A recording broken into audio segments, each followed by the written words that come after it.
Although they might look like grazing systems, most outdoor piggeries require council planning or development approval. This is because the pigs generally get most of their nutrition from supplied feed, making them a form of intensive animal husbandry or pig farm, which requires a permit. The imported feed means manure and nutrients accumulate on the land, with the potential for off-farm impacts. The nutrients can be managed by rotating land use between pig production and crop or forage harvesting to remove the manure nutrients. This type of system is called a rotational outdoor piggery. Suitably sited, well-run rotational outdoor piggeries rarely cause amenity nuisance. However, they have the potential to cause land degradation and impacts to surface water and groundwater quality.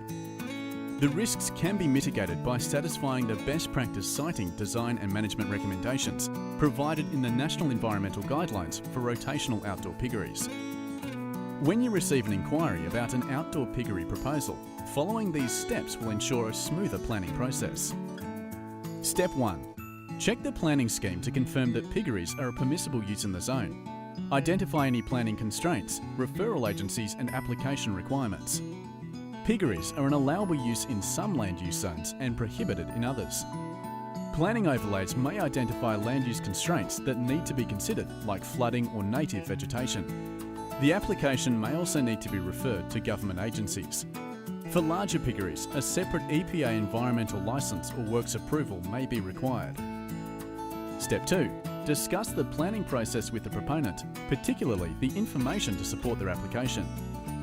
It's a good idea to walk the proponent through the application process.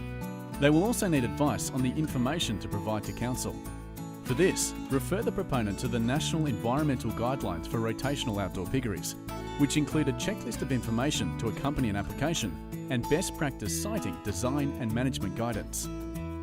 Good land and nutrient management are integral in preventing off-site impacts to land, surface waters and groundwater.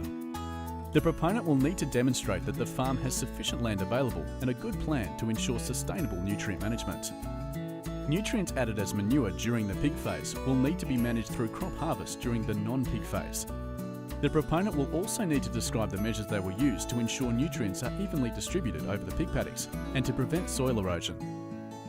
Encourage proponents to use the APL Nutrient Balance Calculator to plan their paddock rotations and the APL Environmental Management Plan template to develop their EMP. Both are available on the APL website.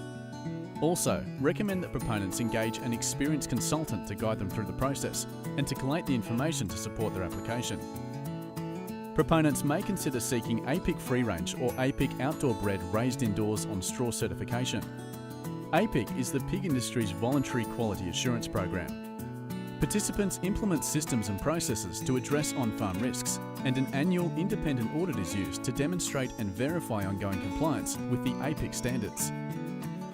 Ensure proponents are aware that the National Environmental Guidelines for rotational outdoor piggeries include recommended minimum separation distances to sensitive land uses. These are 250 metres to houses, 500 metres to rural residential property and 750 metres to a town. The pig paddocks will also need to provide a buffer at least 30 metres wide to waterways. The planning scheme may include additional requirements. To protect biosecurity, APL recommends that new operations provide a minimum buffer of at least 3 kilometres from existing piggeries. Consultation with a specialist pig veterinarian is also recommended. Step 3. Suggest that the proponent organise an on-farm meeting with council and referral agencies so site conditions and the proposal can be better understood. Encourage the proponent to consult with any referral agencies early in the planning process. Also, recommend early consultation with nearby landholders. Step 4. When the application is lodged, assess it against the planning scheme and the National Environmental Guidelines for rotational outdoor piggeries. Many factors combine to produce a good site and proposal for a rotational outdoor piggery. In particular, it must be well separated from sensitive land uses, include enough suitable land to manage soil and nutrients sustainably, and offer good soil and water protection. Sites with steeper slopes or undulating topography, erodible soil or high-intensity rainfall may be more difficult to manage. Seek technical advice if unsure.